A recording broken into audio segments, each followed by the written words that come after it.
निर्विघ्नं कुरु मे देवं सर्वकार्येषु सर्वदा गणनाथ रवि शुक्र बृहस्पति पंचेताने स्मरे नित्य वेदवाणी प्रवर्तते गुरुर्ब्रह्मा गुरुर्विष्णु गुरुदेव महेश्वर गुरुर् साक्षात् परब्रह्म तस्मै श्री गुरवे नमः श्रोतावचा तुझी तु देवाची रुक्मिणी वरा पांडुरंगाय नमः कुंडलिकावरती हरी विठ्ठल श्री ज्ञानदेव तुकाराम राजाधिराज प्रभु रामचंद्र भगवान की जय भवनसुत हनुमान की जय देव दत्त वासुदेव हरी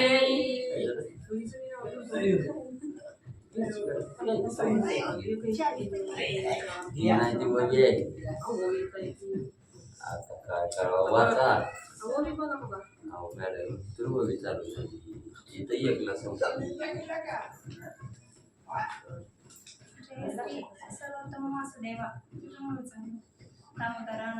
श्री गणेशाय नमः श्री सरस्वते नमः जय श्री सर्वोत्तम वासुदेवा दामोदर अनंत केशव क्षीराब्दीजा माता रमाधवा देवादिदेवा दयादिने श्री गणेशाला वंदन करून प्रभू रामचंद्राचं स्मरण आणि सद्गुरूशी शरण जाऊन कथेचं अनुसंधान आहे. ग्रंथकर्ते मनोहर सूत महाराज आणि असणाऱ्या भगवंताची त्या ठिकाणी स्तुती करू लागलेली आहे. सगळ्यात उत्तम त्या ठिकाणी असणाऱ्या आणि सर्व जनतेवर कृपेचा आशीर्वाद त्या ठिकाणी धरणारा आणि क्षीराब्दीचा जावई त्या ठिकाणी असणाऱ्या आणि रमेचा असणारा त्या ठिकाणी पती असणारा त्या ठिकाणी भगवंता तुम्ही देवादिदेव त्या ठिकाणी आहात. दयेचा असणारा सागर त्या ठिकाणी आहात आणि अशा असणाऱ्या भगवंता तुम्हाला साष्टांग नमस्कार असो. तव चरण सरोजी प्रेमा खंड देई सर्वोत्तम नाम वदावयाची सीमा शेषा देई गती नवे पै. मग असणाऱ्या तुमच्या चरण रूपी असणारा जो सागर आहे त्या ठिकाणी या सागराच्या ठिकाणी चरणाच्या ठिकाणी आम्हाला असणारा अखंड म्हणजे असणारा त्या ठिकाणी आणि जागा त्या ठिकाणी द्या. तुमचं असणारं त्या ठिकाणी नाव आणि मुखामध्ये घ्यावं एवढी असणारी त्या ठिकाणी मी एवढा म्हणजे त्या ठिकाणी मोठा नाही. तुमचा असणाऱ्या गुणाचा गुणवाद त्या ठिकाणी करत असताना शेषाच्याही जिवेला असणारे दोन भाग त्या ठिकाणी पडले. मग शेषाच्या असणाऱ्या दोन्ही जिवेलाही तुमचं वर्णन त्या ठिकाणी करता येत नाही. तिथं मी एक पामर आहे त्या ठिकाणी मी काय तुमचं असणारं वर्णन त्या ठिकाणी करावं. ग्रंथकर्ते मनोहर सूत बोलतात येथे मी अल्पमती पामर वदन म्हणतो स्तुतीत उत्तर एक जीवेचा प्रसर के विस्तार साहो शके. मग शेषाला तुमचा असणारा गुणवाद त्या ठिकाणी करता येत नाही. तुमचं वर्णन त्या ठिकाणी शेषाच्या मुखातूनही त्या ठिकाणी होत नाही. तिथं तर मी एक असणारा एका जीवेचा असणारा पामर आहे दीन आहे त्या ठिकाणी माझ्याच्या काय असणारी तुमची स्तुती त्या ठिकाणी होणार आहे असं त्या ठिकाणी आणि ग्रंथकर्ते भगवंताला बोलू लागले. बरी आत्मसार्थक करावे काही म्हणून आरंभिले नवाई कृपाळुत्वे शेवटास न्यायी ही परिसावी विज्ञापना. म्हणून तुमची असणारी स्तुती करण्या एवढा मी काय असणारा श्रेष्ठ त्या ठिकाणी नाही. मी अल्पमतीचा त्या ठिकाणी साधक आहे. पण म्हणजे काय करावं हा असणारा ग्रंथ अधिक मास महात्म्य त्या ठिकाणी परिपूर्णतेला नेण्यासाठी तुमची असणारी कृपादृष्टी त्या ठिकाणी माझ्यावर व्हावी. तुम्ही धावून त्या ठिकाणी यावं आणि माझ्या हातून कार्य त्या ठिकाणी करावं म्हणून माझ्या मुखातून वेडी वाकडी तुमची असणारी स्तुती आणि त्या ठिकाणी मी गायली गेली. मी नेने जपत साधन काही दान धर्म व्रत उद्दापने पाही करावया ते धनही नाही ग्रही संग्रही तू जाणता. मग त्या ठिकाणी असणारं तुमच्या म्हणले असणारी आराधना करण्यासाठी काहीतरी दान धर्म करावं वस्त्रदान त्या ठिकाणी करावं, व्रत उद्यापन त्या ठिकाणी करावं. म्हटलं तर मी दिन आहे त्या ठिकाणी, मी काही भरपूर असणारा सधन त्या ठिकाणी नाही, पैसेवाला त्या ठिकाणी. भगवंता माझ्या घरची सगळी प्रापंचिक जी स्थिती आहे ही तुम्हाला सगळी त्या ठिकाणी आणि म्हणजे माहिती आहे. निशिदिनी संसाराची हळ सदा चित्ती वाटे तळमळ तेने न गमेची काळ वेळ म्हणून या खेळ आरंभिला. मग म्हणजे असणारा रात्रंदिवस म्हणजे ह्या असणाऱ्या संसाराचा असणारा गाडा त्या ठिकाणी चालवत असताना नेहमी म्हणजे असणाऱ्या हृदयाच्या ठिकाणी असणारं दुःख आहे, हळहळ आहे आणि कसा असणारा प्रपंच त्या ठिकाणी आज होईल, आजचा दिवस गेला तर उद्याचा कसा त्या ठिकाणी जाईल याची सदा या असणाऱ्या चित्ताच्या ठिकाणी तळमळ आहे. म्हणजे मग त्या असणाऱ्या संसारारूपी राटगाडग चालवत असताना काही काळ वेळ त्या ठिकाणी काहीच म्हणजे त्या ठिकाणी कळत नाही. म्हणून म्हणजे आता थोडा संसारातून वेळ काढला आणि या असणाऱ्या कथेकडे त्या ठिकाणी वळलो. म्हणून ही असणारी कथेला आरंभ करत असताना तुमची असणारी थोडीशी स्तुती आणि म्हणजे मी केली गेली. तरी कृपा करून रंगे न्यूनते पूर्ण करावे अंगे रसोत्पत्ती रस वेगे जीवन घाली दयाळवा. म्हणून म्हणजे त्या ठिकाणी असणाऱ्या भगवंता म्हणजे या ठिकाणी जी काय हे कार्य त्या ठिकाणी करत असताना हा अधिक मास महात्म्य त्या ठिकाणी कथा पूर्णत्वाला त्या ठिकाणी नेत असताना त्याच्यामध्ये काही कमी जास्त त्या ठिकाणी झालं तर तुम्ही ते असणारं कमी जास्त पूर्णत्वाला त्या ठिकाणी न्यावं.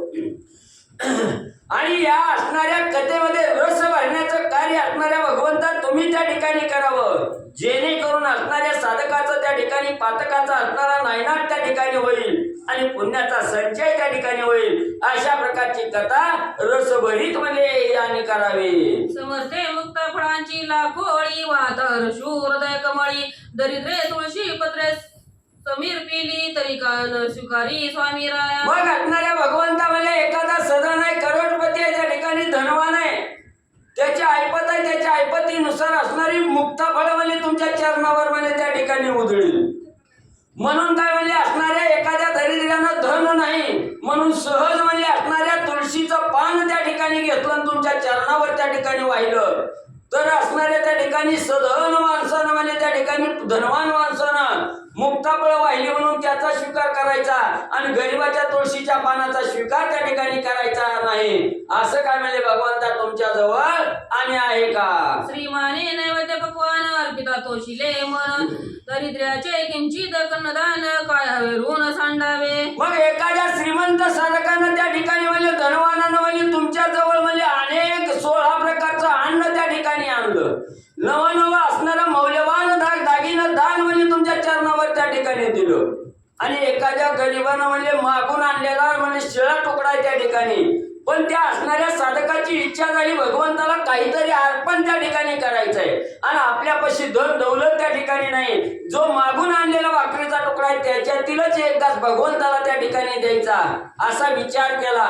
म्हणून काय म्हणजे श्रीमंतानं भरपूर दान दिलं म्हणून त्याचा स्वीकार करायचा आणि गरिबाच्या शिळ्या भाकरीचा तुकडा म्हणजे त्या ठिकाणी विसरायचा का? तैसे थोर थोरांची प्रबंध केली नाना परी गीती आवळली तयाचे लळे पुरविले मजावे रीता भले नोही. मग म्हणजे असं म्हणजे असणाऱ्या थोरा मोठ्याचा म्हणजे असणारा मान सन्मान त्या ठिकाणी करायचा आणि गरिबाची अवहेलना करायची ही भगवंता तुमच्यापाशी नाही. त्या श्रीमंताला जसं म्हणजे तुम्ही असणारं जवळ त्या ठिकाणी करता तसं मी एक दिन आहे माझाही असणारा सांभाळ आणि भगवंता तुम्हीच म्हणजे करावा.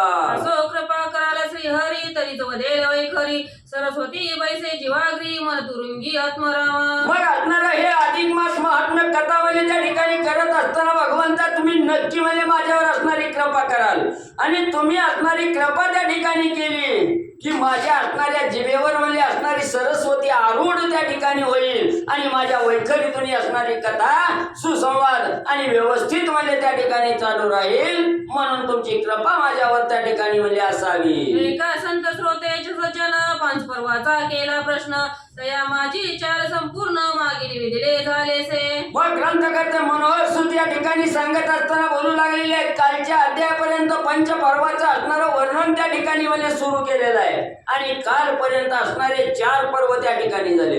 वैधृती झाला, व्यतिपात त्या ठिकाणी झाला, अमावस्या झाली आणि पौर्णिमा या 4 पर्वाचं पर्वाचं विश्लेषण कालच्या अध्यायापर्यंत त्या ठिकाणी झालं. आजच्या अध्यायाच्या ठिकाणी आणि पुढचा 5वा पर्व आहे त्याचं असणारं निवेदन म्हणजे त्या ठिकाणी सांगतो ऐका. पाही पौर्णिमा मोशाही ऐसे परवे 4 पाही केले सर्व ही कथन पायी. मग मागच्या अध्यायापर्यंत म्हणजे असणारे 4 पर्व त्या ठिकाणी सांगितले. व्यतिपात सांगितला, वैधृती त्या ठिकाणी सांगितला, पौर्णिमा आणि अमावस्या या असणाऱ्या म्हणजे त्या ठिकाणी असणाऱ्या पर्वाचं महिमान त्या ठिकाणी सांगितलं गेलं. आता राहिलेला आहे म्हणजे त्या ठिकाणी द्वादशी पर्व आणि या द्वादशी पर्वाचं कथानक या अध्यायाच्या ठिकाणी आणि म्हणजे ऐका. आता 5वे पर्व ते कवनात याचे गावे निरोपण लक्ष्मी प्रती नारायण सांगता झालासे. मग आता म्हणजे राहिलेला जो 5वा पर्व आहे द्वादशीचा ही असणारा म्हणजे त्या ठिकाणी लक्ष्मी मातेनं भगवंताला विचारलं या असणाऱ्या द्वादशीच्या दिवशी असणारा त्या ठिकाणी म्हणजे व्रत जप तप त्या ठिकाणी कसं करायचं असा प्रश्न केल्यामुळे भगवंत आणि लक्ष्मी मातेला उत्तराच्या आणि अनुषंगाने त्या ठिकाणी बोलू लागले. लक्ष्मी मध्ये श्री पुरुषोत्तमा भक्त काम कल्प दुर्मा मागे निविदिला महिमा पौर्णिमा मोशाते. पण त्या ठिकाणी लक्ष्मी माता बोलू लागल्या हे भगवंता भक्ताच्या मनाची इच्छा पूर्ण करणारे त्या ठिकाणी आहात. म्हणून म्हणजे भक्ताच्या इच्छेखातर म्हणजे तुम्ही असणारं कालच्या अध्यायापर्यंत म्हणजे असणारं 4 पर्वाचं वर्णन त्या ठिकाणी करून सांगितलं. म्हणून म्हणजे आता पुढचं असणारं राहिलेलं 1 पर्व आहे त्याचंही कथानक म्हणजे कृपा करून आणि म्हणजे सांगा. परी पर्व राहिलेच एक तेही परिसावे वानेक व्रता माझी श्रेष्ठा अनेक कैसे देख स्वामिया. मग म्हणजे जे राहिलेलं पर्व आहे म्हणजे त्या ठिकाणी ही पर्व कोणतं राहिलेलं आहे आणि त्या पर्वावर काय असणारं व्रत त्या ठिकाणी करावं जेणेकरून असणाऱ्या साधकाला पुण्याचा संचय त्या ठिकाणी करता येईल असं असणारं पर्व आणि त्या पर्वाचं कार्याचं विश्लेषण म्हणजे त्या ठिकाणी भगवंता तुम्ही करून सांगा. तरी कृपा करून समग्र लोकितार्थ वदावे साचार जे कथा जड मूळ उद्धार तात्कालिक होई पै. म्हणून असणाऱ्या भगवंता आमच्यावर असणारी कृपा त्या ठिकाणी करा आणि जनाचं हित त्या ठिकाणी जाणून म्हणले हे असणारं 5वं पर्व त्या ठिकाणी सांगा म्हणजे जेणेकरून असणारं त्या ठिकाणी म्हणले जे अज्ञान जन आहे या अज्ञान जनाचा उद्धार त्या ठिकाणी होईल अशा प्रकारे कथा आणि त्या ठिकाणी सांगा. विष्णू बोलते झाले उत्तर एक शिराब्दीचे सादर परवा माझी पर्व थोर विशेषात्कार द्वादशी. मग त्या ठिकाणी असणाऱ्या लक्ष्मी मातेनं बोलल्याबरोबर विष्णू भगवंत त्या ठिकाणी तत्परतेनं त्या ठिकाणी सांगू लागले. आई म्हणजे असणारी क्षीराब्दीची असणारी मुलगी त्या ठिकाणी असणारी लक्ष्मी माता ऐक म्हणजे सर्व या असणाऱ्या 5 पर्वामध्ये अतिशय श्रेष्ठ आणि असणारं थोर जे पर्व आहे ते विशेष आहे म्हणजे त्या ठिकाणी विशेष असा महिमा आहे म्हणजे त्या पर्वाला.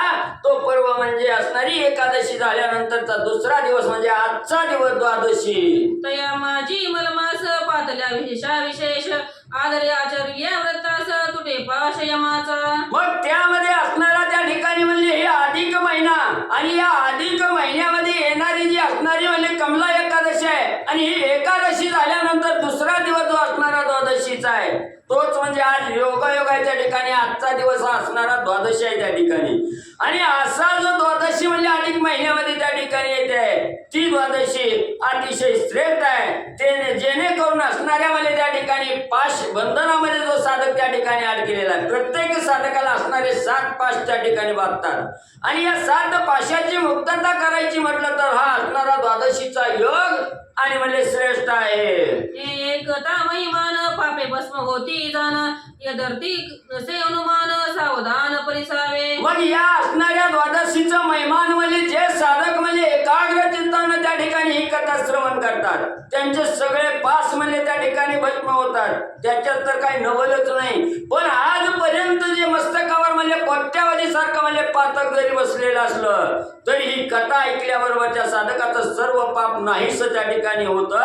एवढं श्रेष्ठ असणाऱ्या द्वादशीचा पर्व आणि त्या ठिकाणी सांगू लागले. समग्र तीर्थाची गर्जना तोवर संपूर्ण यज्ञ क्रिया बरी अवघीची पर्वे पृथ्वीवरी न पावत सरी द्वादशी ते. मग त्या ठिकाणी म्हणजे सगळं म्हणजे आपण असणारा सर्व तीर्थ त्या ठिकाणी केली. गया केलं, प्रयाग केलं, काशी केलं, अवंतिका केली. ही सप्तपुऱ्या सुद्धा त्या ठिकाणी दोंडाळल्या. सर्व जेवढी पृथ्वीवर तीर्थ सांगितली गेली ही सगळी म्हणजे त्या ठिकाणी केली. त्याचं असणारं पुण्य एका बाजूला आणि अधिक महिन्यातल्या द्वादशीला केलेलं व्रत आहे त्याचं पुण्य म्हणजे एका बाजूला तुळलं जातं. संपूर्ण पर्वाचे फळ पाहिन तुळे द्वादशीचे ठाई काय सांगो ते तिची नवाई मी शेषाई वदत असे. मग कालपर्यंत जे असणारे 4 पर्व त्या ठिकाणी सांगितलं आणि त्या 4 पर्वाचं जे असणारं महात्म्य त्या ठिकाणी सांगितलं. या 4ही पर्वाचं असणारं पुण्य एका बाजूला आहे आणि या द्वादशी व्रताचं पुण्य एका बाजूला आहे. म्हणजे एवढं श्रेष्ठ असणारं द्वादशी आहे. द्वादशीची बरोबरी कुठल्याच पर्वाबरोबर आणि त्या ठिकाणी म्हणजे होत नाही. यज्ञ केली याचे फळ अथवा प्रयागी स्नान गंगा जळ शेतीचा कल्पवास प्रबळ सेविला सर्व काळ आदरे. मग आपण असणाऱ्या एखाद्या साधकानं अनेक असणारी यज्ञ होम हवन म्हणजे त्या ठिकाणी केलं. नवनव प्रयाग तीर्थाच्या ठिकाणी जाऊन म्हणजे असणारं स्नान त्या ठिकाणी गंगेमध्ये केलं तरी म्हणजे त्याचं असणारं पातक पूर्ण म्हणजे त्या ठिकाणी नाही सवत नाही. पण ही असणारी जी अधिक महिन्यातली द्वादशी आहे या द्वादशीचं व्रत जर असणाऱ्या साधकानं त्या ठिकाणी अंगीकारलं गेलं तर त्या गंगा नदीमध्ये केलेल्या स्नानापेक्षा श्रेष्ठ असणारं पुण्य म्हणजे आणि या द्वादशीचं साधकाला म्हणजे प्राप्त होतं. तरी द्वादशी ते तुलना नाही शस्त्र देती याची ग्वाही प्रत्ययोगी जे स्वदेही केली पाही व्रताते. मग असणाऱ्या ह्या द्वादशीचं व्रत जर अंगीकारलं गेलं आचरण त्या ठिकाणी द्वादशीच्या व्रताचं केलं तर त्याची बरोबरी कशा बरोबरच नाही. ही मी सांगत नाही म्हणजे त्या ठिकाणी असणारं शास्त्र त्या ठिकाणी गर्जना करून सांगतं. शास्त्रात म्हणजे त्या ठिकाणी सांगितलं गेलं हे साक्ष असणारं शास्त्र त्या ठिकाणी आहे. आणि जर तुम्हाला या ठिकाणी शंका येत असेल खोटं त्या ठिकाणी वाटत असेल तर अधिक महिन्यातली असणारी जी द्वादशी व्रत आहे हे द्वादशीचं व्रत त्या ठिकाणी अंगीकारा आणि अनुभव म्हणजे घ्या. पोषण एकादशी दिने द्वादशी ते की जे पारणे ब्राह्मण सतर्पण मिष्टाने आणि दाने नाना विधी. मग असणारा हा द्वादशीचा जो विधी आहे त्या ठिकाणी कशा प्रकारचा करायचा तर असणारी जी आदल्या दिवशी असणारी एकादशी आहे ह्या एकादशी दिवशी असणारा पूर्ण म्हणजे उपवास त्या ठिकाणी करायचा आणि एकादशीचा उपवास झाल्यानंतर दुसऱ्या दिवशी द्वादशी दिवशी सकाळच्या प्रहरी असणारा पारणं म्हणजे त्या ठिकाणी करायचं.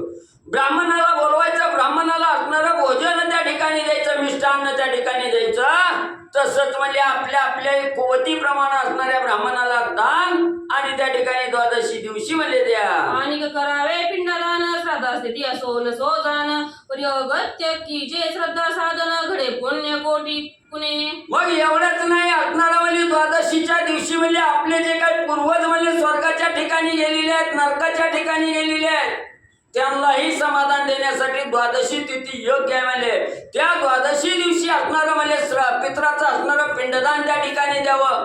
श्राद्ध तिथी त्या ठिकाणी घालावी. मग तिथं असणारी योग्य प्रकारची तिथी असो नसो आपला पूर्वज कवा वारलेला आहे ह्याची तिथी असो किंवा नसो म्हणजे त्या ठिकाणी पण द्वादशीचा मुहूर्त साधून जर पिंडदान त्या ठिकाणी केलं श्राद्धदान त्या ठिकाणी केलं तर कोट्यावधी पुण्य म्हणजे आपल्याला आणि त्या ठिकाणी प्राप्त होतं.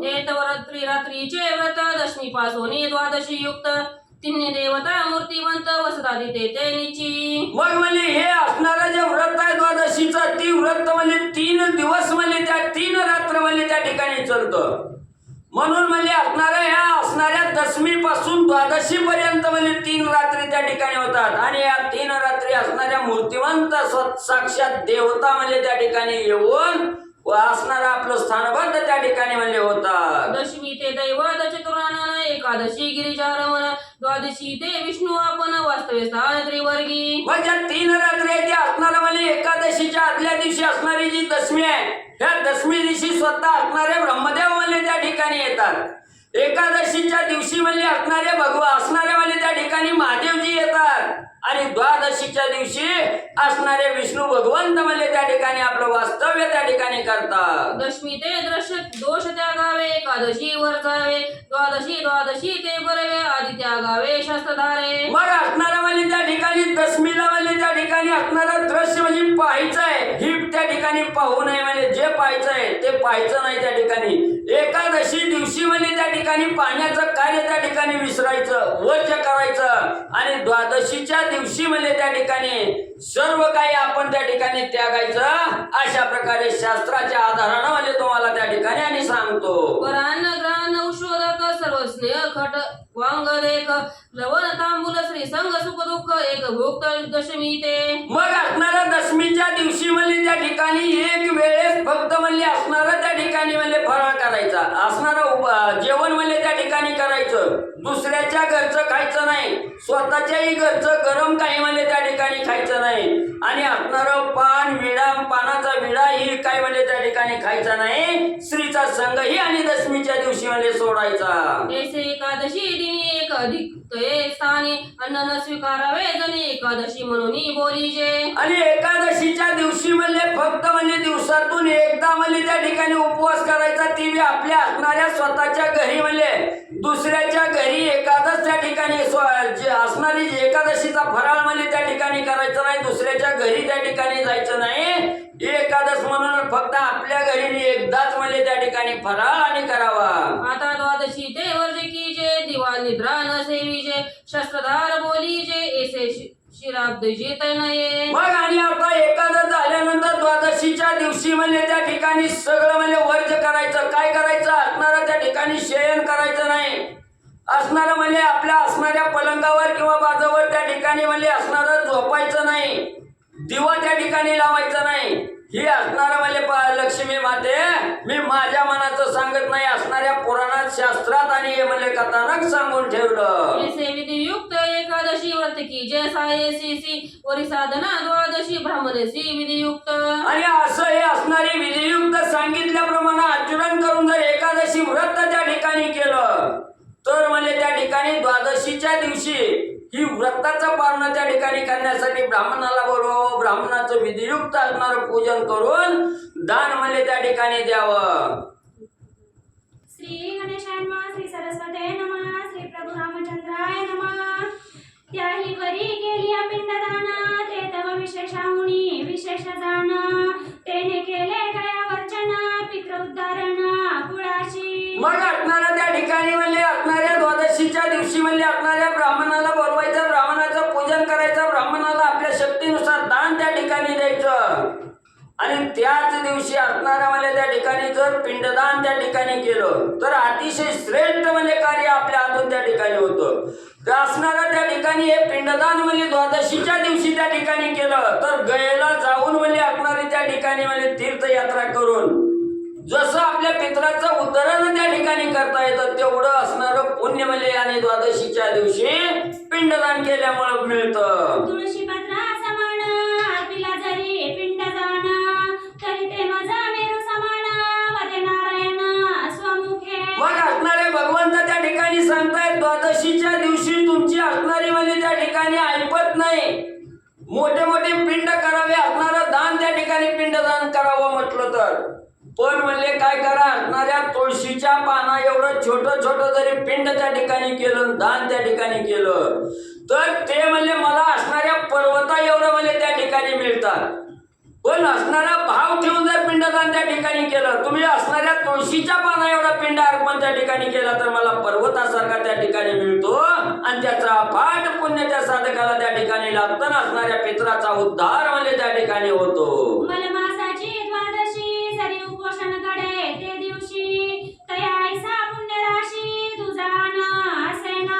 आणि या अधिक महिन्यामध्ये येणारी जी द्वादशी आहे म्हणजे आजचा दिवस आहे, या दिवशी जर म्हणजे असणाऱ्या साधकानं पूर्ण दिवस उपवास त्या ठिकाणी केला, उपवास जर केला तर त्या साधकाचा पुण्य त्या साधकासारखा असणारा योग्य म्हणजे दुसरा साधकच म्हणजे त्या ठिकाणी राहत नाही.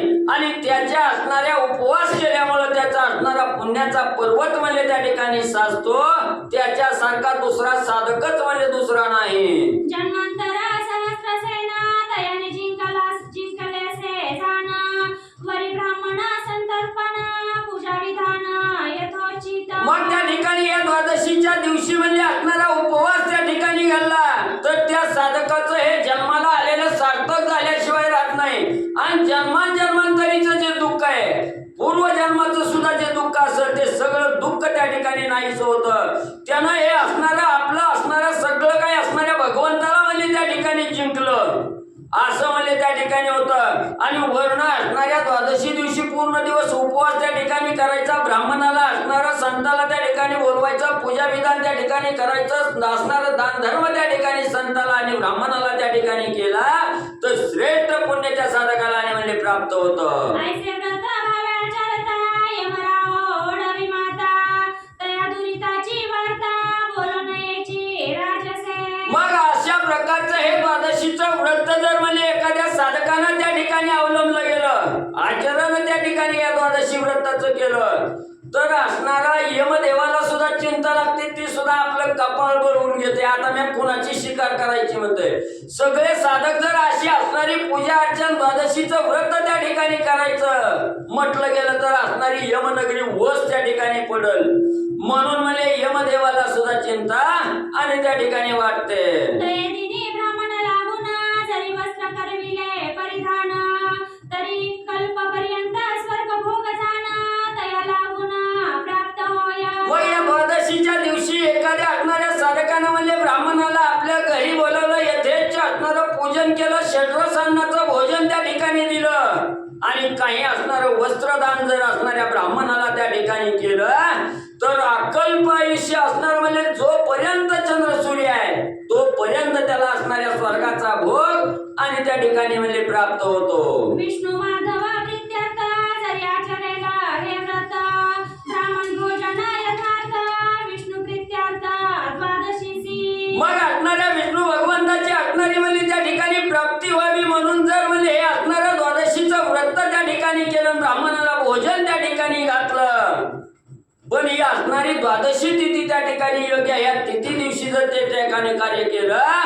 तर असणाऱ्या भगवंताची प्राप्ती झाल्याशिवाय त्या साधकाला म्हणजे अरे राहत नाही. सुवर्णदान सहस्त्रदान रौप्यदान उपहानदान शस्त्रासहित पादुकादान पुरुषोत्तम अर्पण कीजे. मग या असणाऱ्या द्वादशीच्या दिवशी म्हणजे असणाऱ्या ब्राह्मणाला बोलवायचं, त्याचं असणारं चरण म्हणजे त्या ठिकाणी पादुका पूजन त्या ठिकाणी करायचं आणि त्याच वेळी त्या असणाऱ्या ब्राह्मणाला सोन्याचं दान द्या किंवा असणाऱ्या त्या ठिकाणी म्हणजे रौप्यात असणारा धातू आहे तो धातू त्या ठिकाणी असणाऱ्या ब्राह्मणाला त्या ठिकाणी द्या.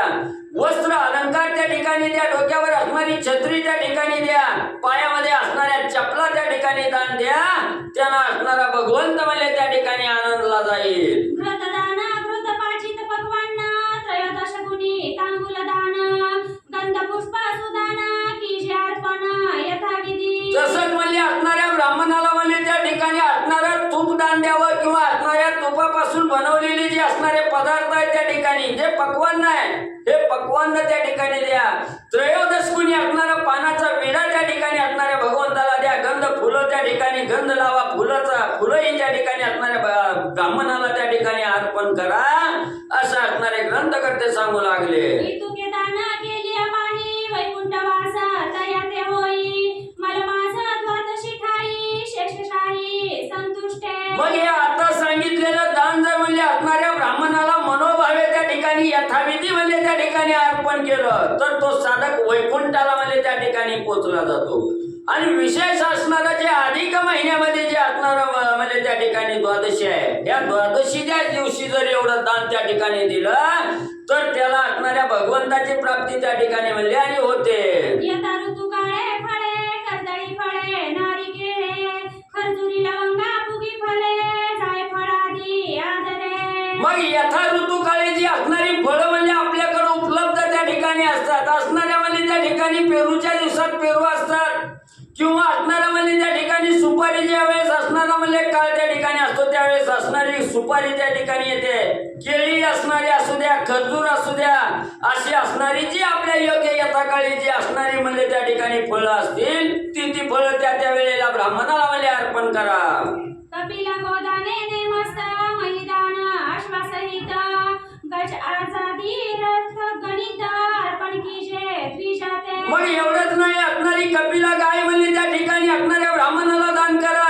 एखाद्या असणारा तो थोडीशी जमीन त्या ठिकाणी द्यायची असेल तर जमीन सुद्धा म्हणजे असणाऱ्या ब्राह्मणाला दान द्या. घोड हत्ती असणारा रथ याच्या सहित म्हणजे आपलं जसं जमल तसं ब्राह्मणाला दान द्या. युतुकी दाने सांगितली देका परिकृत दानाचे महत्वाधिक मलमासा पर्वणी आवश्यक कीचे देखा यथाविधी. मग इतकी दानं म्हणजे तुम्हाला असणाऱ्या ब्राह्मणाला देण्यासाठी सांगितली गेली, पण त्याच्यात श्रेष्ठ असणारं जे दान आहे ते असणारं तूपदान आहे त्या ठिकाणी. हे तूपदान जर म्हणजे या अधिक महिन्याच्या द्वादशीला त्या ठिकाणी ब्राह्मणाला दान त्या ठिकाणी केलं तर ही अधिक महिन्याची जी असणारी पर्वणी आहे ही पर्वणी श्रेष्ठ पुण्याने त्या साधकाला प्राप्त करून म्हणजे देते. कांस्य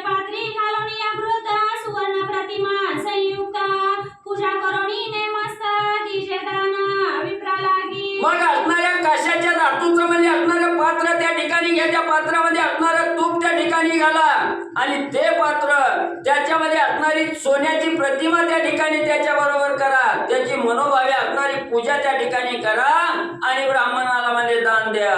त्याही वरी घृतपाची पक्वान्न तेही कास्यपदी घालून घृतासहित पूजा करून ब्राह्मणा करी अर्पिजे. मग जे असणारं आपण म्हणजे काश्याचं पात्र त्या ठिकाणी घेतलेलं आहे त्याच्यामध्ये असणारं तूप त्या ठिकाणी टाकलंय, त्या तुपाबरोबर जी काय असणारी तुपाची म्हणजे आपण असणारं जे काय अन्न बनवलेलं आहे ते अन्नही त्यामध्ये घाला, तुपासहित असणारं त्या ठिकाणी अन्न घाला, त्या असणाऱ्या भांड्याची पूजा त्या ठिकाणी करा आणि ब्राह्मणाला अर्पण म्हणजे करा. संख्यात याची त्रिणी दशका वरी त्रिणी अधिक देखा ऐसे करुणी आवश्यक दिजे सम्यक विप्राते. मग किती द्यायचं तर त्याला सांगितलं गेलं असणारं म्हणजे 30 द्या, 30 पेक्षा कितीही म्हणजे त्या ठिकाणी असणाऱ्या ब्राह्मणाला म्हणजे असणारी ही तुपाची भांडी त्या ठिकाणी जर दिली तर किती आपल्या आपल्या म्हणजे असणाऱ्या शक्तीनुसार म्हणजे त्या ठिकाणी ठरवा, पण असणाऱ्या 30च्या पुढं म्हणजे त्या ठिकाणी द्या आणि ब्राह्मणाला संतुष्ट म्हणजे करा. साक्ष विप्रा लागी बरवे पूजा करुणी वस्त्र द्यावे वरी दक्षिणे सहित दान अर्पावे तेने पावे स्वर्गवासू. मग असणाऱ्या ब्राह्मणाला म्हणजे त्या ठिकाणी दान द्यावं, त्याला असणारं संतुष्ट त्या ठिकाणी करावं, मनोभावे असणारं पूजन म्हणजे ब्राह्मणाचं करावं, आपल्या शक्तीनुसार असणारी वस्त्रही त्या ब्राह्मणाला दान द्यावे आणि वर्ण असणारा आपल्या ऐपतीनुसार थोडासा दक्षिणा म्हणजे त्या ठिकाणी द्यावा. तो साधक स्वर्गाला म्हणजे गेल्याशिवाय आणि राहत नाही. द्वादशी ऐसे साक्षात विप्रा लागी बरवे पूजा करुणी वस्त्र द्यावे वरी दक्षिणे सहित दान अर्पावे तेने पावे स्वर्गवासू. कथेचं अनुसंधान ग्रंथकर्ते मनोहर सूत या ठिकाणी सांगतायत द्वादशीचा महिमा आहे आणि त्या द्वादशीला नवीन अशा प्रकारचं वस्त्र, ब्राह्मणाला दक्षिणा, त्यांना नवीन वस्त्र, कपडे सगळं त्या ठिकाणी असणारं सवस्त्र दान अर्पावं. त्यानं काय होतं, स्वर्गामध्ये जातो, स्वर्गवास त्यांना भेटतो. अशा प्रकारचे द्वादशीचा महिमा महाराज सांगतात. द्वादशी ऐसे तुझे पर्व काशी ऐसे क्षेत्र पूर्व तीर्थ माझी विशेष गौरव प्रयागराज दानिजे. आणि द्वादशी सारखं दुसरं पर्व जगतामध्ये श्रेष्ठ नाही, काशी सारखं तीर्थक्षेत्र नाही. आणि जर तीर्थामध्ये पाहिलं गेलं तर प्रयागराज आहे. प्रयाग सकळ तीर्थाचा रावो.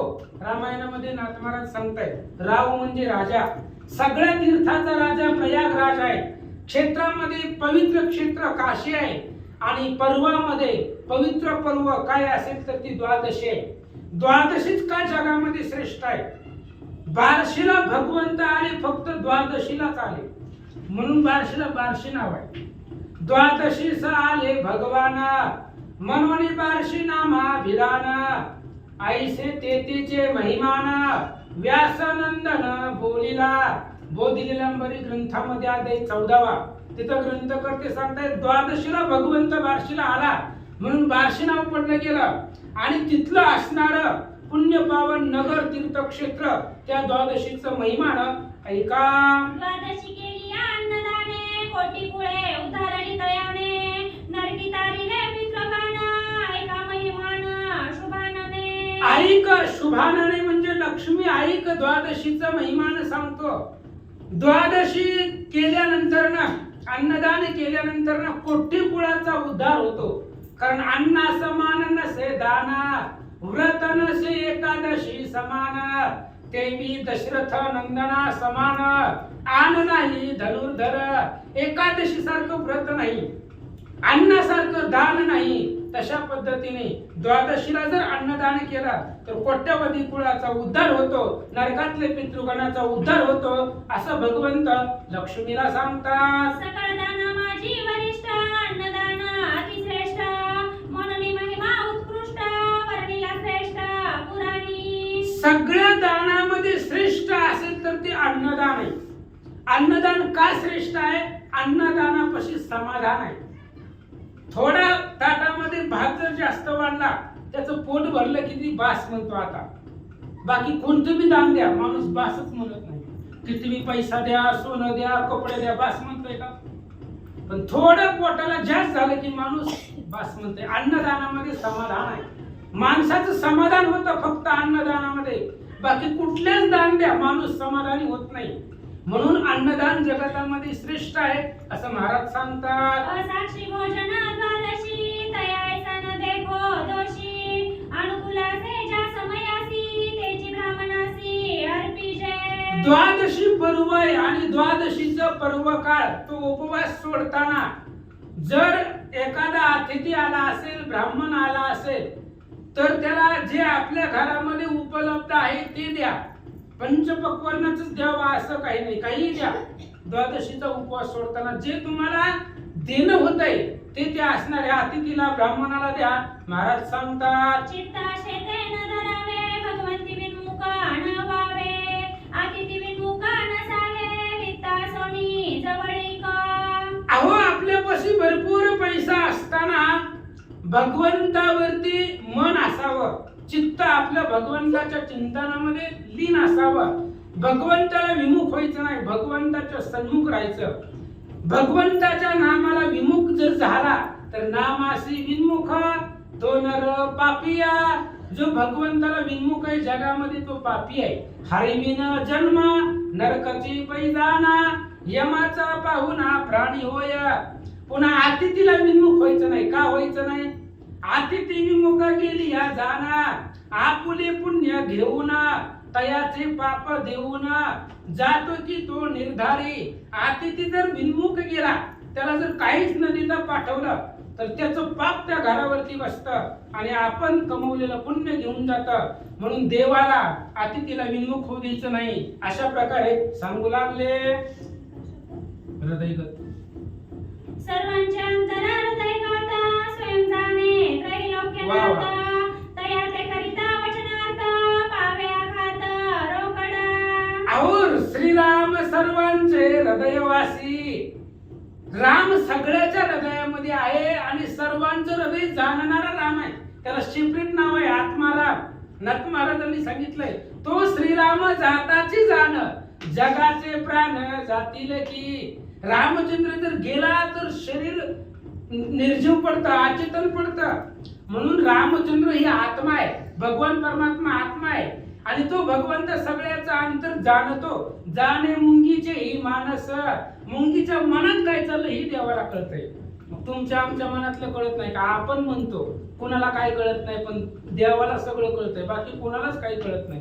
असो अशा पद्धतीचा तो भगवान परमात्मा आहे, सगळ्याचं हृदय जाणणार आहे असं महाराज सांगतात. या लागी उत्तमात्वा मध्यमा सकळ श्रोती दरीचे नेम भौती मार्ग सुगम निर्गुण ठेविला अनंते.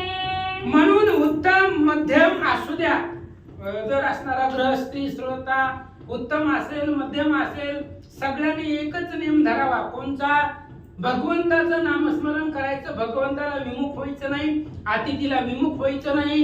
आणि ही सांगितलेली पर्व सगळी उत्तम पर्वावरती दान धर्म करा. हा नियम तरुण जाण्यासाठी भगवंताने सांगितला. हे विषयी इतिहास पुरातन होऊन ऐकीचे सावधान पूर्वी सूर्यवंशी राजा पुण्यवान अंबरीश जाण नामतया.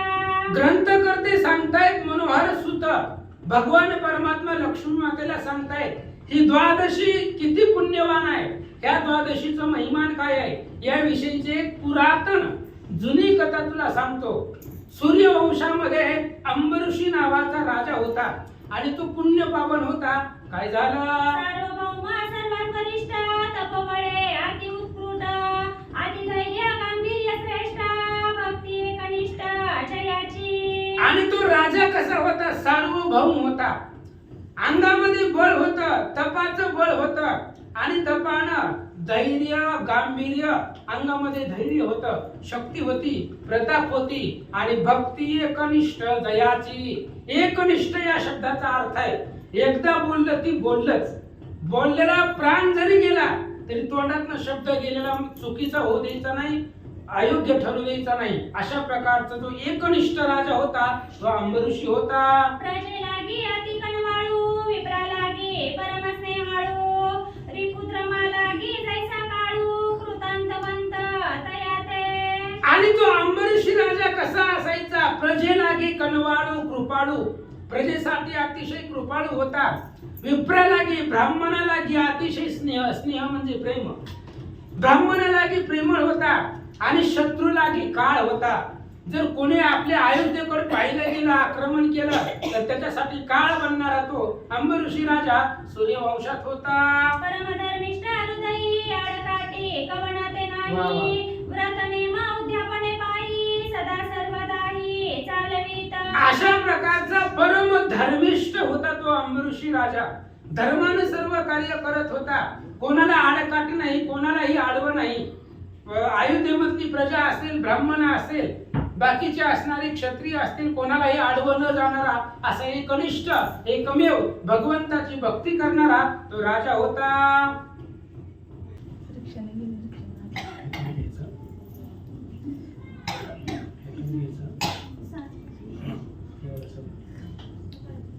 श्री गणेशाय नमः. परमधर्मिष्ठ हृदयी आडकाठी कवनाते नाही, व्रत नेम उद्यापने पायी सदा सर्वदाही चालवित. अशा प्रकारचा तो राजा होता. अतिशय धर्मिष्ठ होता. व्रत नेम उद्यापन सदा सर्वदा करणारा तो राजा होता. अशा प्रकारे अंबऋषी राजाची कथा भगवान परमात्मा लक्ष्मीला ग्रंथकर्ते आपल्याला सांगतात. विमुख नवेची कवनाते मागितले अर्पितसे त्याते, अपत्यापरी मागत्या ते लळे त्याचे पूर्वित.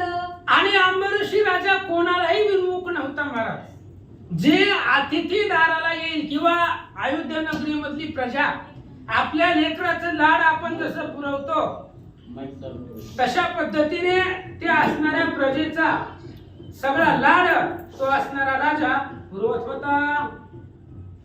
ऐसे असता वरिष्ठ द्वादशी नेम, विमुख नवेची कवनाते मागितले अर्पितसे, अचाट साधन युक्त द्वादशी श्रेष्ठ नृप वरिष्ठ चरतसे. अशा प्रकारचा वरिष्ठ असणारा अंबरीष राजा होता. त्याचा एक नियम होता. नियम जीवनामध्ये असावा महाराज. नित्य नेम नामी तो प्राणी दुर्लभ, लक्ष्मी वल्लभ तया जवळी. जीवनामध्ये एकादशी, द्वादशी, एखाद्या असणाऱ्या पर्व काळाचा काहीतरी नियम, पंढरीची वारी, काहीतरी नियम जीवनामध्ये असावा. आणि त्याचा नियम होता द्वादशीचा. अशा प्रकारे सांगू लागले.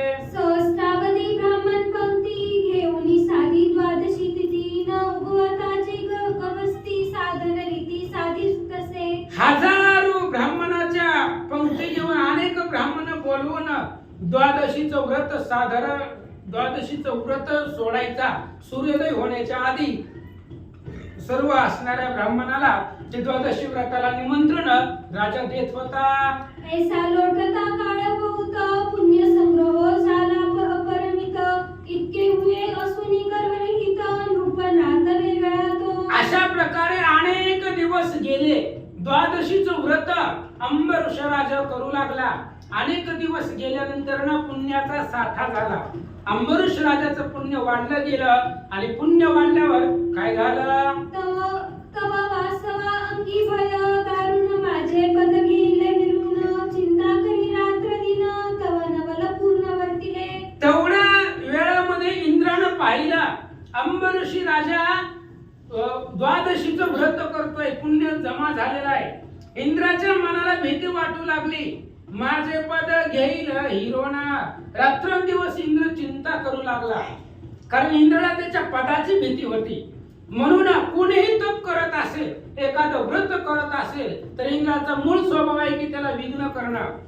श्रीरामाचे ध्यान करिता इंद्रदिका दुस्तर चिंता, आमुचे पद घ्यावया तत्वता, ध्यान रघुनाथाचे करिता ती. अशा प्रकारची चिंता इंद्राच्या मनात होते. अकस्मात ऋषी दुर्वास येता झाला इंद्र सभेस, वासवे सन्मानुनी बहुवस षोडप सारे पूजिला. अचानक दुर्वास ऋषी त्या असणाऱ्या इंद्राच्या सभेमध्ये आले. आल्यानंतर इंद्राला आनंद वाटला. इंद्राने दुर्वास ऋषींचा सन्मान केला अनेक पद्धतीने त्यांना नमस्कार केला, लोटांगण घातलं, मान सन्मान दुर्वास ऋषींचा केला, आपल्या आसनावरती बसवलं. 16 प्रकाराची पूजा दुर्वास ऋषींची इंद्रदेवानं केले. पैसोनिया निजनासी स्वागत पुसिले ते क्षणी स्वस्ति क्षेम विप्रविदोनी पाहे नयनी तयाते. आणि स्वतःच्या आसनावरती इंद्रदेवानं दुर्वास ऋषींना बसवलं आणि विचारलं, स्वागत असो का तुझं, तुमचं असणारं स्वागत असावं, आमच्या नगरीमध्ये आलाव, आम्ही पुण्यपावन झालो. अशा प्रकारे तो इंद्रदेव दुर्वास ऋषींची स्तुतीयुक्त त्यांना बोलू लागला. तव परम कृश झाले शरीर शोके उतरला मुखचंद्र देखुनी बोले मुनीश्वर दुःख अपार हृदय दिसे. आणि दुर्वास ऋषीने इंद्राकडे पाहिलं. इंद्राचं शरीर कृश झालेलं आहे, मुखचंद्र उतरलेला आहे, दुःख करत होता. त्या अंबऋषाची चिंता इंद्राला लागलेली होती. आणि दुर्वास ऋषींनी पाहिलं इंद्राचा मुखचंद्र मलिन आहे, शरीर वाढून गेलेलं आहे, काहीतरी दुःख आहे. म्हणून दुर्वास ऋषींनी विचारलं, महाराज काय झालं? येरुमने महाराजा उपावन देखोजी तुझा मग सामग्र वृत्तांत ओझा ऋषी वर्या सांगत असे. आणि तेवढ्या वेळामध्ये त्यांनी सांगितलं, म्हणले महाराज चिंता एकाच गोष्टीची आहे की मला आता ते असणाऱ्या अंबरीष राजाचा वृत्तांत सविस्तर इंद्रदेवानं दुर्वासांना सांगितलं आणि याला आता उपाय काहीच नाहीये, काय असेल तर सांगा, असं इंद्रदेव बोलतात. म्हणे अंबरीश परम विख्यात कपोतचे अगळामित द्वादशी व्रता ते आचरत न चाले ते उपाव. आणि इंद्रदेवाने सांगितलं दुर्वासांना, महाराज अंबरीषी राजा आहे आणि जगामध्ये विख्यात आहे, सूर्यवंशामधला तो राजा आहे आणि तो अंबरीषी द्वादशीचं व्रत आचरण करतोय. त्याचा पुण्याचा साठा जमा झालेला आहे आणि त्याचं जर पुण्य साचलं तर आमचं पद जाईल, महागच पद गेलं होतं. त्या सूर्यवंशातल्या मादांत राजाने इंद्रपद घेतलं होतं. तसंच हे अंबरीषी राजा सुद्धा माझं पद घेईल, म्हणून याला उपाय काय आहे, काय करू सांगा. ऐसियासी करू मी काही द्रव हा परम माझे जीवी म्हणून पायी ठेवी डोई सांगा काही मज लागी. अशाला मी काय करू महाराज सांगा. हृदयाचा रोग झालेला आहे आणि हृदयावरती जखमा, त्या ठिकाणी आतमधल्या जखमा दिसत नाही म्हणून औषध चालत नाही. दशरथ राजालाही हृदय रोग झालेला होता, कुठल्याही प्रकारचं वैद्य चालत नव्हतं त्याच्यावरती. म्हणून महाराज काय करू सांगा, हृदयाला झालेला रोग आहे, काय करावं, अशा प्रकारची चिंता इंद्रदेव व्यक्त करतात. जया ते हृद्रोग लागला तो रोगी ते नको वंचला महाद्रोग जाय ते चला तरी धन्वंतरी तयाला वंचविती. ज्याला एखाद्या हृदयाचा रोग लागलेला आहे तो त्याचा रोग कुणीच घालवू शकत नाही. एखाद्याला जर मोठा रोग झाला तर धनवान लोक त्याला वाचवतात, काय पैसा लागायचा तेवढा लागू दे पण ह्याला वाचवा असं डॉक्टरला म्हणता येतंय. काय तुम्हाला किती पैसे लागतात घ्या, पण ते पेशंट व्यवस्थित करा. पण ज्याला चिंता रोग झालेला आहे, हृदयाचा रोग झालेला आहे, ते कुठलाच डॉक्टर मिटवू शकत नाही, संपू शकत नाही, असं ग्रंथकर्ते सांगतात. तरी हृद्रोगी प्राणी याते कावन मंजू शके त्याते एक सद्गुरु वाचून त्याते उपाय अन्य असेना. म्हणून ज्याला हृदयाचा रोग झालेला आहे, ज्या प्राण्याला, ज्या व्यक्तीला चिंता रूपी रोग जडलेला आहे, त्याला कोणीच वाचू शकत नाही. आणि त्याला वाचवणारे एकच आहे, सद्गुरु वाचवणे सापडेना सोय धरावे ते पाय आधी आधी. सद्गुरु शिवाय त्याला कोणी वाचू शकत नाहीये महाराज सांगतात. तरी तुम्ही सद्गुरु वरिष्ठ सकळ ऋषी माझी श्रेष्ठ अमृत वचनी स्पष्ट देवनी रोग कुष्ठ निवारा. म्हणून तुम्ही सद्गुरु आहेत आणि वरिष्ठ आहे. दुर्वास ऋषी म्हणजे सगळ्या ऋषीमध्ये श्रेष्ठ होते, रागीत स्वभावाचे होते आणि तुम्ही काय आहेत, आमचे आता सद्गुरु आहात. त्यामुळे माझ्या हृदयाला लागलेला रोग तुम्ही निवारण करा, याच्यावरती काहीतरी अमृत रूपी वाणीनं बोला आणि माझा रोग नाहीसा करा. इंद्रदेव बोलू लागले. ऐकून वासवाची ग्लानी कोमल हृदय दुर्वास मुनी अंतरी परम कळवळोनी बोलवता वाणी ते का. आणि अशा प्रकारे इंद्रदेवाची ग्लानित वाणी म्हणजे करुण वाणी दुर्वास ऋषींनी ऐकल्यानंतर ना दुर्वास ऋषीला कळवळा आला महाराज. कारण आपलं दुःख साधूला सांगावं, कोणालाही शेजारा पाजाराला सांगत बसण्यापेक्षा. शेजाऱ्याला सांगितलं वाटलं होत आहे. आपल्यापाशी उदाहरण आहे गोरक्षनाथाचं. त्याच्या आईनं सरस्वतीनं आपलं दुःख जे आहे ती भस्माची मोठी दिलेली सांगितली शेजारणीला जाऊन, आणि तिनं सांगितलं सल्ली दिली, तिने टाकून दिलं, झालं वाटोळं. तसं हनुमंत म्हणे रायासी दुःख निवेदावे साधूसी, ते तात्काळ तयासी उपायासी योजिल. टिटवी नावाच्या पक्षीने आपलं दुःख नारदाला सांगितलं, आणि भगवान श्री विष्णू ब्रह्मदेवा सहित सगळ्याचं भांडण करून तिची मेलेली पिल्ल जिवंत केली. का? फक्त संताला दुःख सांगितलं. आणि दुर्वास ऋषी कळवळले गेले इंद्राच्या बोलण्यावरती. काय उपाय करतात ऐका. दुर्वास देवा स्वापाही द्वादशी ऐसे व्रत तुझे नाही, जे आचरती सदा सर्वदाही त्या एवढा नाही पुण्य श्लोक. दुर्वास ऋषींनी सांगितलं इंद्रा द्वादशी सारखं व्रत जगामध्ये श्रेष्ठ नाही. द्वादशी व्रत आहे श्रेष्ठ आहे, अतिशय पुण्य पावन आहे. आणि जो या द्वादशी व्रताचं आचरण करेल त्याच्यासारखा पुण्य पावन जगामध्ये व्यक्ती नाही आहे. महाराज सांगतात अक्षयी स्वर्गवास तया ते प्राप्त होय जान निरुते, द्वादशी पुण्य व्रताते साम्यता आनसेना. ज्यानं द्वादशीचं व्रत केलेलं आहे त्याला अक्षयी स्वर्गवास होतो. बघा अक्षयी स्वर्गवास सांगितलंय. बाकीच्या पुण्यानं स्वर्गवास आहे, पण आपलं पुण्य संपलं की पुन्हा माघारी यावं लागतं. पण हे असणारा अक्षय स्वर्गवास भेटणारही द्वादशी व्रत आहे. आणि ह्याला ज्याला प्राप्त झालं त्या द्वादशीच्या पुण्याच्या व्रतानं, त्या द्वादशीच्या व्रतासारखं पुण्याची समता जगामध्ये कुठल्याच व्रताला येत नाही. अक्षय तृतीय स्नान केले अथवा तपव्रत जरी केले, यज्ञयागतही साधिले उपसिले ज्ञानयोग पै. अक्षय तीर्थामध्ये स्नान केलं, तप व्रत केलं, यज्ञ याज्ञ जप तप अनुष्ठान केलं, तरी सुद्धा द्वादशी व्रताचं पुण्य पदरामध्ये पडत नाही असं सांगतात. कुंडली कवरधारी विठ्ठल श्री ज्ञानदेव पंढरीनाथ भगवान की जय. प्रभु श्री रामचंद्र भगवान की जय. कपिवर्य महारुद्र हनुमान की जय. ती खालची शेवटची जोड आहे.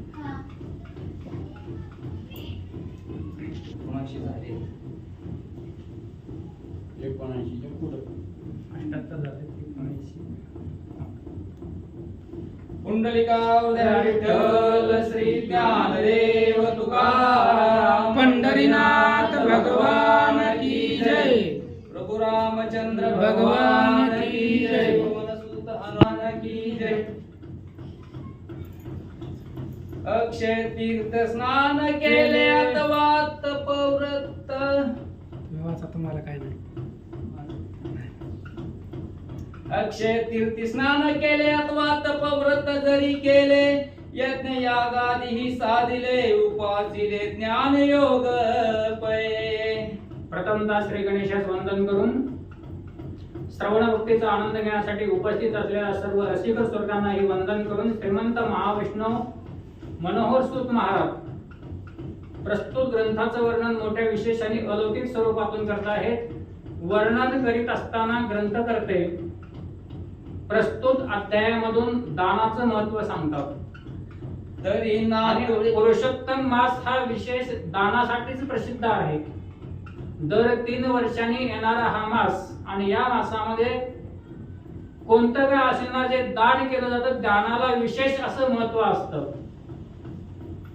आता यावर्षी सुवर्णदान नाहीये, पण दान याला महत्व आहे. ते कोणत्याही प्रकारचं असू दे. तीळ मात्र जरी दान असेल त्यात दानाने अक्षय प्राप्ती होते. बिरबलाची एक कथा आहे, छोटासा दृष्टांत आहे. बिरबलाच्या दरबारामध्ये कवी कालिदास होते. अत्यंत विद्वान असे कवी कालिदास होते. उन्हाळ्याचे दिवस होते. कालिदास सकाळ दुपार आणि सायंकाळ तिन्ही वेळ नदीवर स्नान करायचे. उन्हाळ्याचे दिवस होते त्यावेळेस कवी कालिदास दुपारच्या स्नानासाठी नदीवर गेलेले होते, आणि बिरबल हा सहज विचार केला की उन्हाळ्याचे दिवस आहेत, आपल्या राज्यामधील लोकांना उन्हाळ्यामध्ये काय त्रास होतोय, आपल्या लोकांच्या काय तक्रारी आहेत का हे जाणून घेण्यासाठी दुपारच्या वेळेस सहज बाहेर पडलेले होते. म्हणजे चालत फिरत होते. इतर वेळेस ते हत्तीवरून फिरायचे, सोन्याच्या सिंहासनावर बसून नगरामध्ये फेरफटका मारायचे. पण कालिदास बिरबलाने विचार केला की दुपारची वेळ आहे, उन्हाळ्याचे दिवस आहेत, आपल्या नगरातील लोकांना काही त्रास होऊ नये याची काळजी घेणं ही राजाची जबाबदारी आहे आणि ती जबाबदारी मला पालन करायची आहे. म्हणून दुपारच्या वेळेस ते चालत निघालेले होते आणि कवी कालिदास त्याच वेळेस नदीवर स्नान करून त्याच रस्त्याने येत होते.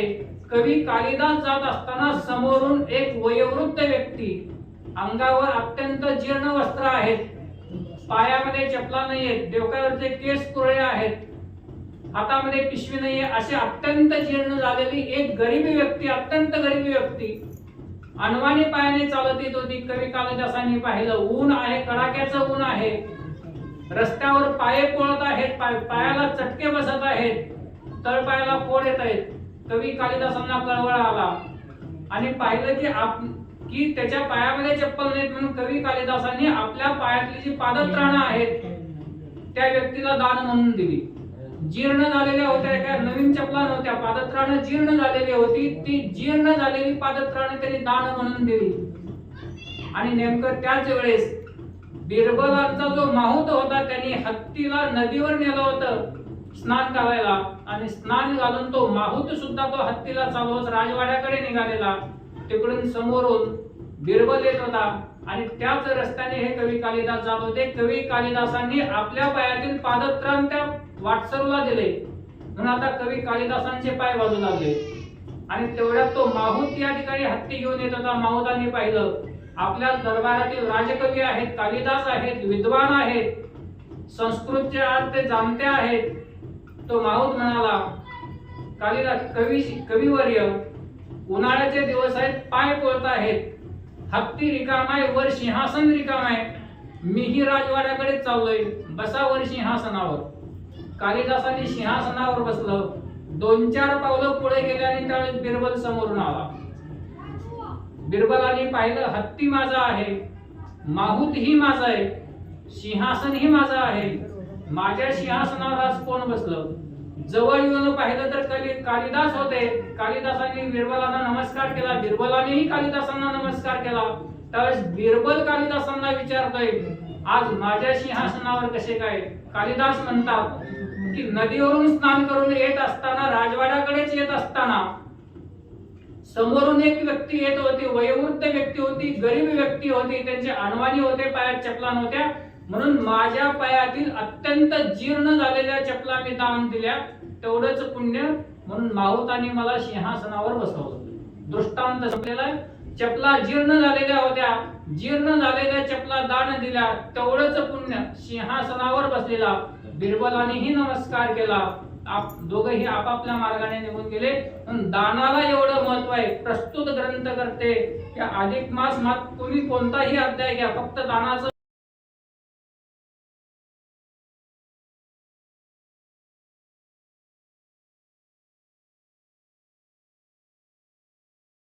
कुबेरा सहित सिद्ध गण तया ते प्राप्त झाले पद निर्वाण अक्षयी भानु तोवरी.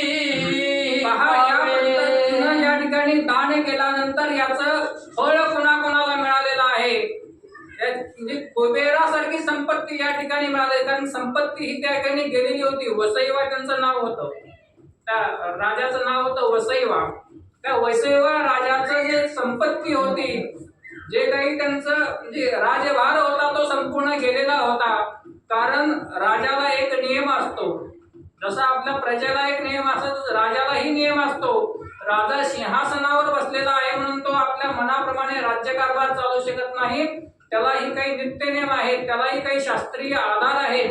त्याच पद्धतीनं राजाने तिथं आचरण करावं लागतं. पण वसईवा राजांनी त्या ठिकाणी सिंहासनावर बसून आपल्या नगरीचा राज्यकारभार चालवत असताना मी सिंहासनावर बसलो हा गर्व त्याला झालेला होता.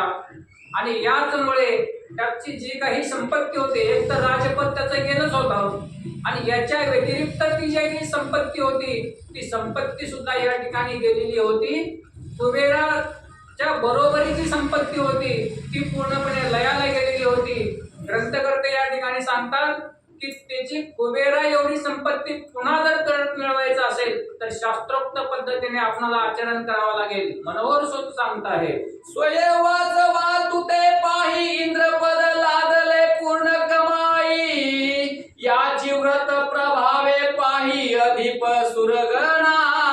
वसईवा राजाला या ठिकाणी सांगतात, महर्षी नारद ऋषी सांगतात की तुला जर पुन्हा या ठिकाणी इंद्रपद प्राप्त करून घ्यावयाचं असेल तर द्वादशीचे व्रत जे सांगितलेलं आहे ते व्रत तुला या ठिकाणी करावं लागेल. यमधर्म आचरे व्रत ते पद झाले तरी प्राप्त साधन द्वादशी कैलासनाथ, स्वय आचरे व्रताते. भगवान शंकर सुद्धा या ठिकाणी हे द्वादशीच्या व्रताचं आचरण केलेलं आहे.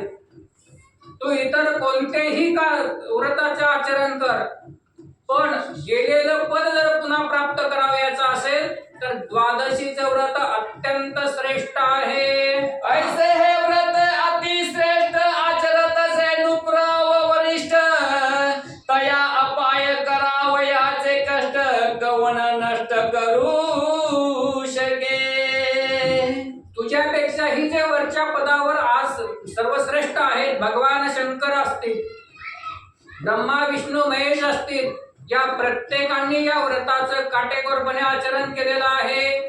आणि तुलाही जर या ठिकाणी पुन्हा त्या पदावर जायचं असेल तर हा व्रत तुला काटेकोरपणे आचरण करावं. कमी कष्टामध्ये या व्रताचं आचरण या ठिकाणी ग्रंथकर्त्यांनी सांगितलेलं आहे. इतर यज्ञ यागादी कर्म या ठिकाणी नाहीये, होम हवनादी कर्म या ठिकाणी नाहीये. इतर जी कर्म आहेत त्यामध्ये यज्ञ यागादी कर्म करावी लागतात, होम हवन करावे लागतात, पण या द्वादशीच्या व्रतामध्ये तशी क्लिष्ट प्रकारची कोणतीही व्रत नाहीये.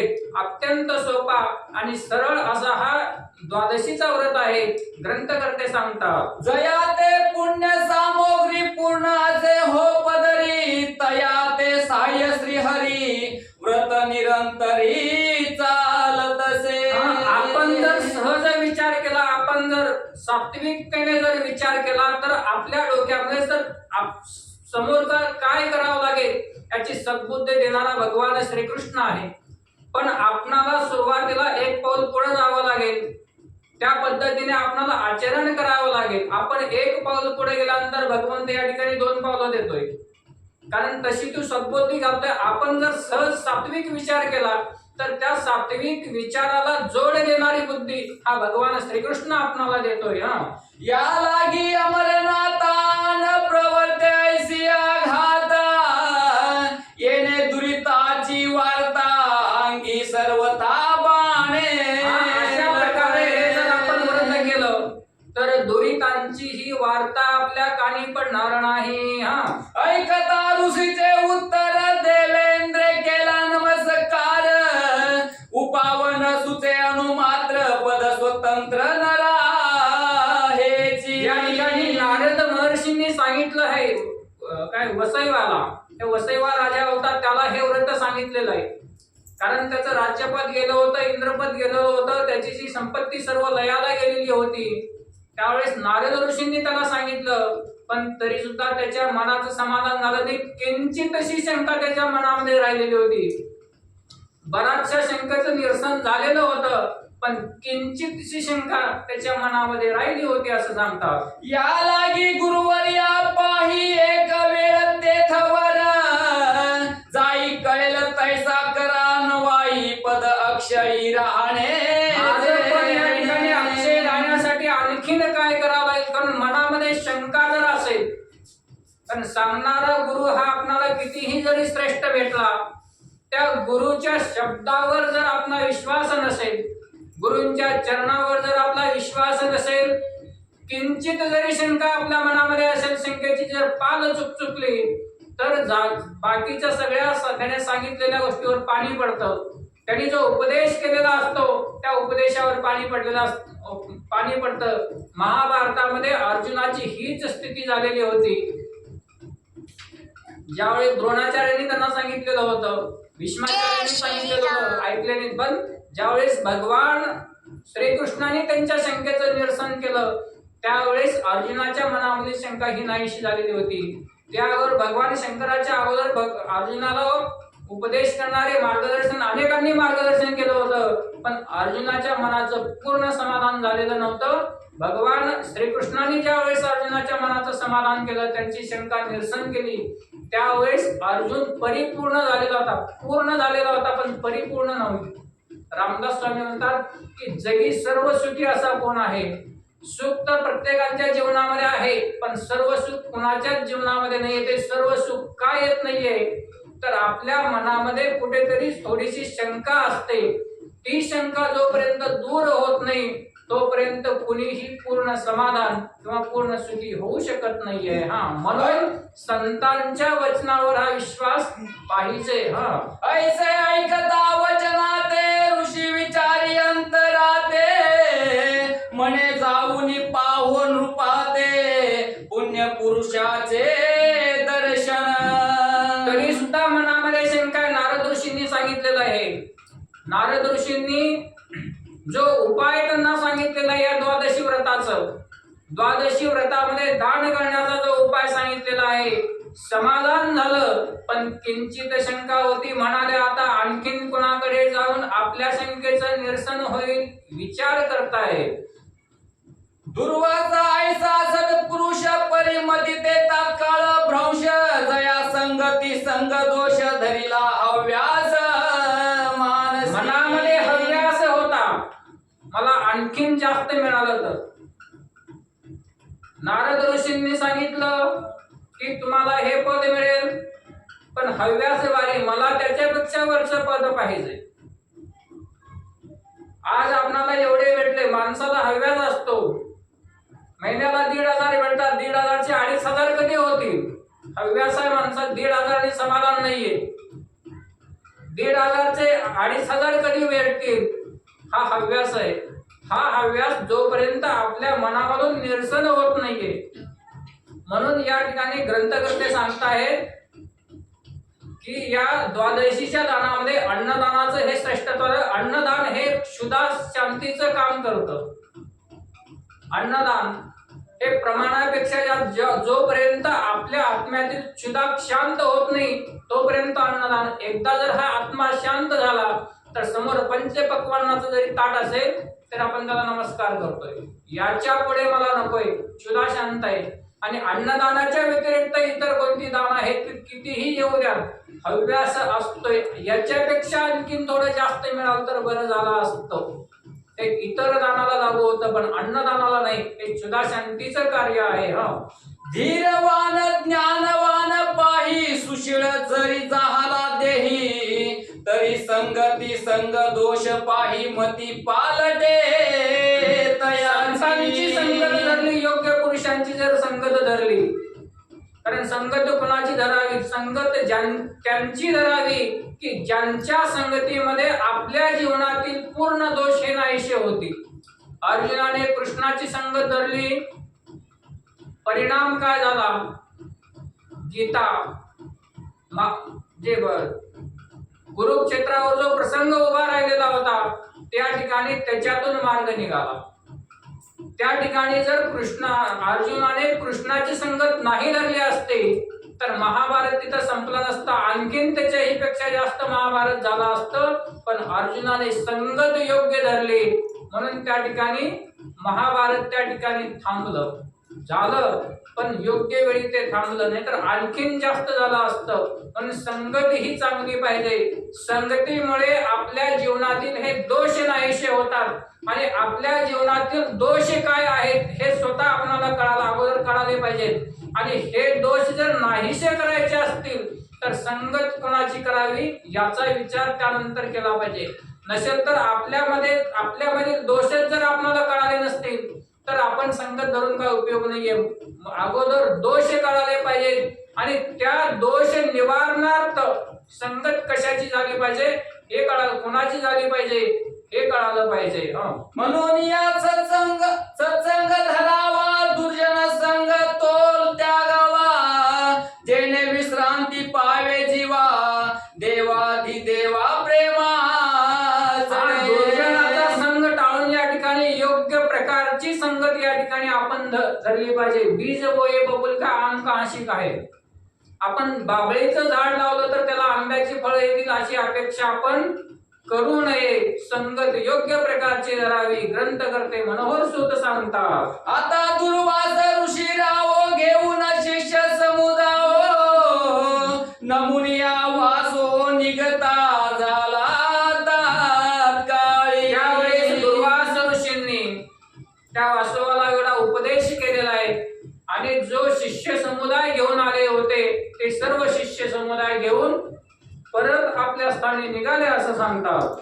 घेईल अंब ऋषीची भेटी, ते होईल जे रहाटी, ते कथानक मराठी श्रोतिया कर्णपुटी परीस. दुर्वास ऋषी पुढे निघालेले आहेत, प्रवासाला निघाले. त्या ठिकाणी त्या वसुदेवा राजाचा निरोप घेतला, त्याला जो उपदेश करायचा होता तो उपदेश केलेला आहे.